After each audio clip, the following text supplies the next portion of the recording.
včerejších dnů. Na botách bláto, na duši stín.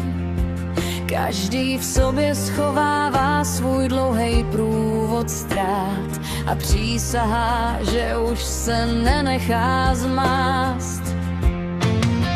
V očích jizvy, po spálených větách, sliby jak střepy řežou do dlaní, ale někde vzadu pořád malej plamínek tiše dýchá, čeká na zavolání.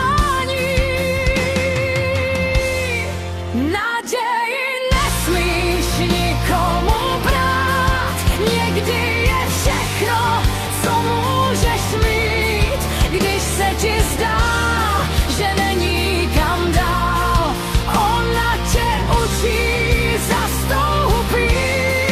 Naději nesmíš lidem vzít, je jako dech, co nutí chtít žít. I v prázdnu, kde už nehoří nic, je to hlas v tobě, co šeptá. Zkus víc.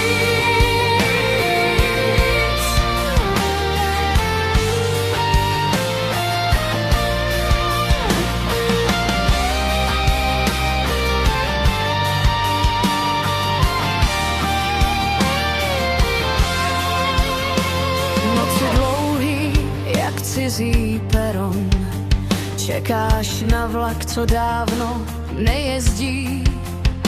Srdce bije proti zavřeným dveřím, říká ještě jednou, ještě uvěřím. Slova ostrá, co ti vracel svět, řezala hluboko až pod kost.